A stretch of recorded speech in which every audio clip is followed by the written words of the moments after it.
Olá pessoal, tudo bem? Eu sou o Dr. Leonardo Higashi, endocrinologista e nutrólogo da Clínica Higashi, e hoje nós vamos falar sobre emagrecimento. Então vem comigo!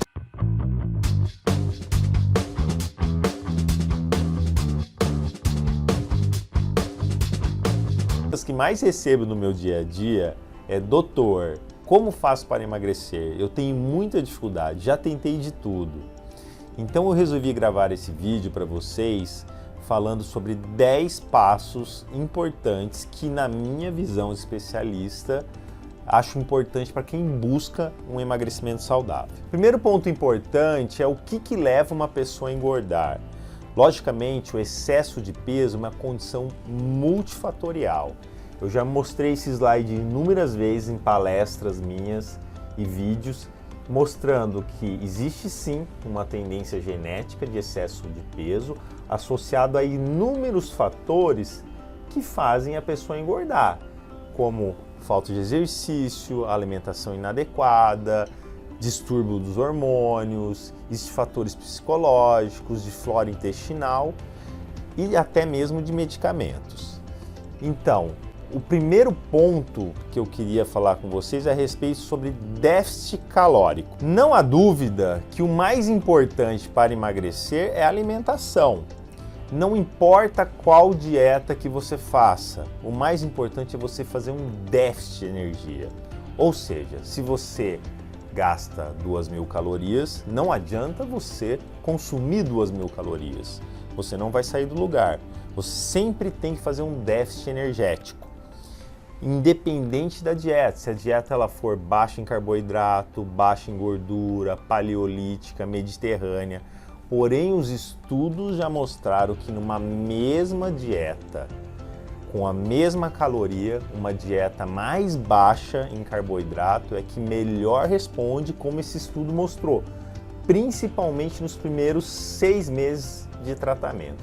Depois, a tendência a longo prazo é diminuir essa diferença entre as dietas convencionais, mas o importante, com certeza, é o déficit energético. E para eu saber, então, quanto de déficit energético uma pessoa precisa, o ideal é fazer uma avaliação, pelo menos de uma composição corporal, que pode ser feito através de um exame chamado de bioimpedância, e mais precisamente, para eu saber quanto de energia que a pessoa gasta, ela pode fazer um exame chamado de calorimetria, que é um exame que mede, através do consumo de oxigênio e o consumo do gás carbônico, quanto de energia e qual o metabolismo basal da pessoa, ou seja, quanto que ela gasta de energia. Lembrando que quanto maior o déficit calórico, maior é a perda de peso.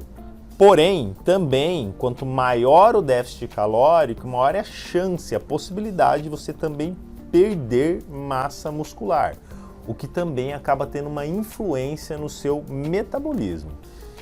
Então, o ideal é você fazer uma avaliação precisa e saber se você é uma pessoa que tem bastante músculo ou pouco músculo, assim podendo determinar o quanto de déficit calórico essa pessoa precisa para ter resultados, então, melhores e duradouros. Falando em déficit calórico, um dos grandes vilões com certeza são as bebidas alcoólicas, o que acaba impedindo que você tenha esse déficit de maneira significativa. Então, tomar cuidado com bebidas alcoólicas. Por exemplo, uma cerveja tem quase 150 calorias. Se você toma 3 cervejas, você tomou 500 calorias somente em cerveja. Isso acaba dificultando muito o seu emagrecimento. Segundo ponto importante é a prática regular de atividade física.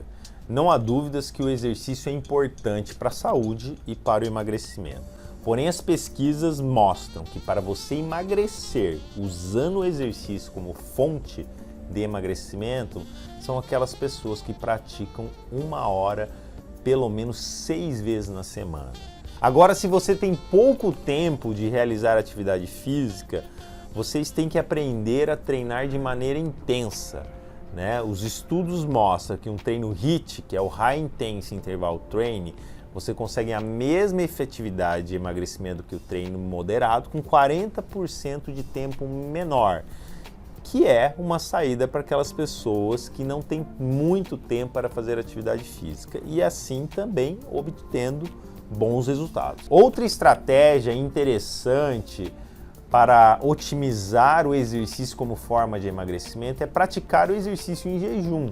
Estudos já demonstraram, inclusive já gravei vídeo sobre isso aqui, que uma atividade física aeróbica em jejum pode propiciar a perda de peso, inclusive fazendo mais oxidação de gorduras, né? Então poderia ser uma estratégia também válida para o emagrecimento. Lembrando que a maioria desses estudos foram feitos em pessoas jovens e saudáveis, não sendo indicado fazer exercício em jejum nas pessoas mais idosas ou que têm comorbidades ou tomem algum medicamento que impossibilitem isso. E é muito importante, tanto na atividade física como na alimentação, estímulos diferentes. Lembrando que nosso corpo se adapta muito fácil a qualquer tipo de atividade física, a uma alimentação. Então, estímulos diferentes sempre vão gerar mais resultados. Terceiro ponto, vamos falar sobre equilíbrio hormonal. Não há dúvidas que os hormônios são fundamentais para o emagrecimento. A grande maioria das pessoas que estão acima do peso estão com uma coisa que a gente chama de resistência insulínica. Insulina é o hormônio que é liberado com a alimentação, principalmente carboidrato, que bota a glicose para dentro da célula. O problema é que uma vez que a pessoa engorda, principalmente na região abdominal, essa insulina começa a não trabalhar direito. E aí cada vez que ela come, ela tem que liberar mais insulina para botar a glicose para dentro da célula. E nós temos duas vias metabólicas de ação da insulina, uma da KT-PI3 quinase que bota a glicose dentro da célula, essa via fica resistente, e a via da MAP, que é uma via anabólica, que nunca fica resistente. Então, a resistência insulínica cada vez gera uma hiperativação da via anabólica, gerando mais acúmulo de células de gordura. E para o emagrecimento é importantíssimo tratar a resistência insulínica, seja diminuindo o estímulo alimentar da insulina, como por exemplo a redução do carboidrato, fazendo atividade física. Também o jejum intermitente pode ser uma estratégia interessante e até mesmo medicamentos quando bem indicado. Outros hormônios fundamentais para emagrecer são os esteroides sexuais. Eu já mostrei para vocês aqui que a menopausa faz acumular mais células de gordura, principalmente na região abdominal. E infelizmente, como mostra esse estudo, quando a mulher entra na menopausa, ela pode diminuir até 30% o gasto energético e 32% a oxidação de gordura. E a reposição hormonal feminina pode ajudar a minimizar esse processo de diminuição de gasto energético e de acúmulo de gordura também. E nos homens, a mesma coisa, a deficiência de testosterona gera mais resistência insulínica, gera mais síndrome metabólica, e a própria resistência insulínica pode gerar deficiência de testosterona, gerando uma via de mão dupla de um ciclo vicioso da pior. E você fazer uma reposição também pode ajudar no processo de emagrecimento. Outro hormônio fundamental para o emagrecimento são os hormônios tiroidianos. Estima-se que 30% de todo o seu metabolismo, todo o seu gasto energético seja dependente do hormônio tiroidiano. E pequenas alterações podem já ter uma influência no peso e no metabolismo. Então é fundamental que esse hormônio também esteja equilibrado. Quarto ponto importante é saúde intestinal. Já há alguns anos, estudos demonstram que a flora intestinal, a saúde intestinal está envolvida com o aumento de peso. O que acontece quando você tem um intestino que não está saudável? Você tem um aumento da permeabilidade intestinal e absorção de coisas indesejáveis, como por exemplo LPS, e isso vai gerar uma inflamação, resistência insulínica e maior acúmulo de célula de gordura, e também uma desregulação do apetite e da saciedade. Então, cuidar da saúde intestinal é fundamental para o emagrecimento. E a coisa mais importante para você cuidar do seu intestino é ter uma alimentação mais natural possível, consumindo muito vegetais, legumes e verduras. Pelo menos 6 a 9 porções por dia de vegetais, legumes e verduras e frutas. Aliás, esta é a regra número 1 de uma alimentação saudável. Logicamente que existem suplementos que também podem te ajudar a ter um intestino mais saudável, que vai desde enzimas digestivas, probióticos, aminoácidos como a glutamina, mas nada disso vai adiantar se você não tiver uma alimentação saudável. Quinto ponto é sono de qualidade. Não há dúvidas que você ter um sono de qualidade ajuda tanto na sua saúde como também no emagrecimento. Estudos mostram que você ter menos de 6 horas de sono por dia faz você piorar a sensibilidade à insulina, aumentando a secreção de grelina, que é um hormônio que aumenta o apetite, diminuindo a sensibilidade à leptina, que é o hormônio que inibe o apetite, além de diminuir a capacidade de atividade física, fazendo uma diminuição do seu metabolismo e aumento do peso e aumento do risco de diabetes e doenças metabólicas. Eu recomendo que vocês tenham pelo menos 7 horas de sono por dia, de uma maneira sincronizada, ou seja, o sono tem que ser durante a noite e não durante o dia. Sexto ponto importante é jantar cedo e ter todos os dias de 12 até 14 horas de jejum.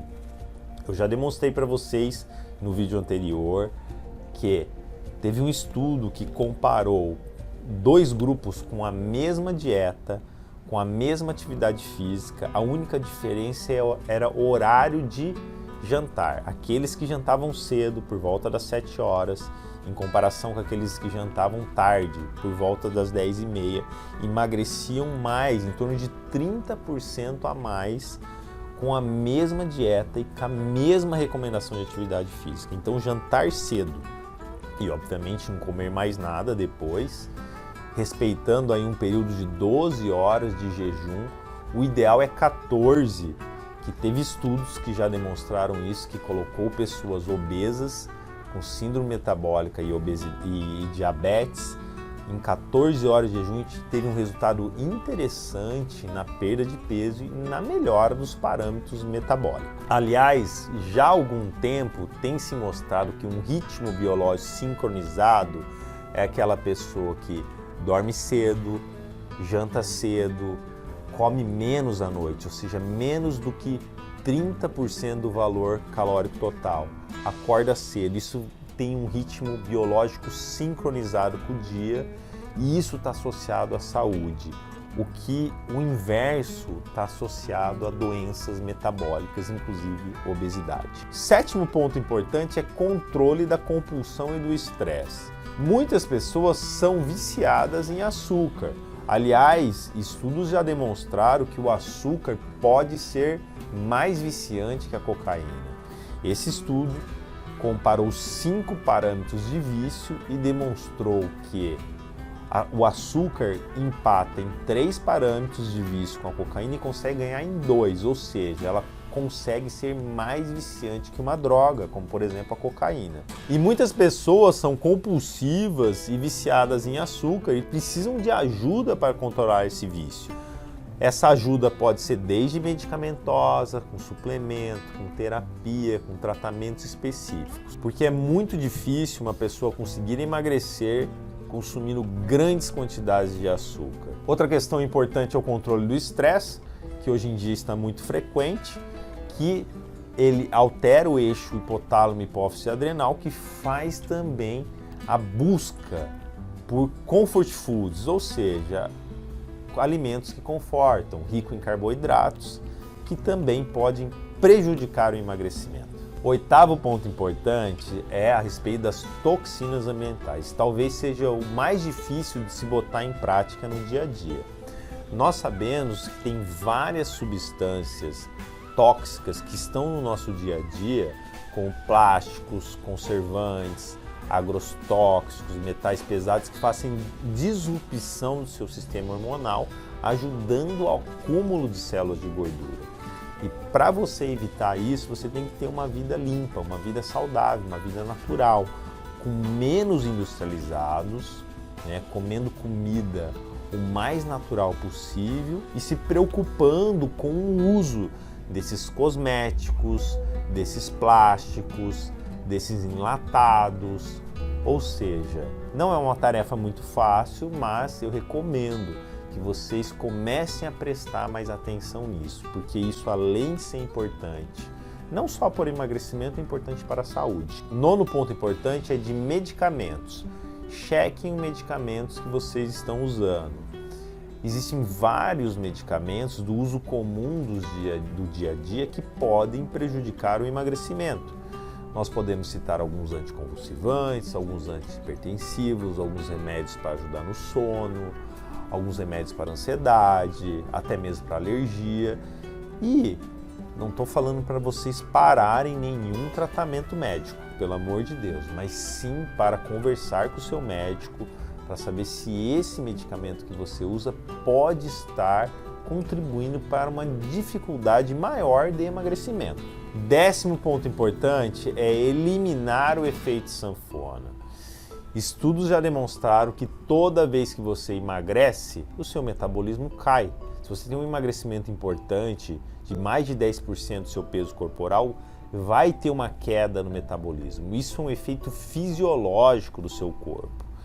E toda vez que você reengorda, esse metabolismo ele não volta ao patamar anterior, ele vai voltar um pouco abaixo, parece ser um mecanismo de proteção fisiológica do nosso corpo. Nós temos que lembrar que nossa genética é de sobrevivência. Nós somos os genes com maior capacidade de poupar energia numa eventual falta de comida. Ou seja, o nosso corpo não quer que você perca o seu estoque de gordura, que é a sua reserva numa eventual falta de energia. Então, se você vive no efeito sanfona, cada vez mais vai ficar mais difícil para você emagrecer, porque toda vez que você emagrece e volta a engordar, o seu metabolismo vai ficar pior. Então, daqui para frente, tente o máximo possível manter o peso. Mas estudos demonstram que essas alterações metabólicas que fazem você gastar menos energia, ou seja, baixando o seu metabolismo para engordar, e também essas alterações para você aumentar o consumo de energia, o que acontece quando você emagrece, vão persistir por em torno de 2 anos. Ou seja, depois desse período, se você conseguir manter o seu peso perdido por 2 anos, você vai ter mais facilidade para se manter no peso. Então é isso, pessoal. Os 10 passos que eu acho importante para você ter um emagrecimento saudável e sustentável é 1. Déficit calórico, independente da dieta que você fizer. 2. Atividade física, no mínimo 1 hora, 6 vezes na semana. 3. Cuide dos seus hormônios, né? Equilíbrio hormonal é fundamental. 4. Cuide do seu intestino comendo pelo menos 6 a 9 porções de vegetais, legumes e verduras. 5. Sono de qualidade. Ter pelo menos 7 horas de sono todos os dias e durante a noite. 6. O jantar cedo. Jantar cedo e tentar manter de 12 a 14 horas de jejum todos os dias. 7. Controle da compulsão alimentar e do estresse. 8. Tenha uma vida mais limpa, livre das toxinas, o mais natural possível, evitando os industrializados, enlatados, empacotados. 9. Cheque os medicamentos que pode ser que tenha algum que te prejudica. 10. Acabe de vez com o efeito sanfona, senão cada vez vai ficar mais difícil para o emagrecimento. Até a próxima e muito obrigado.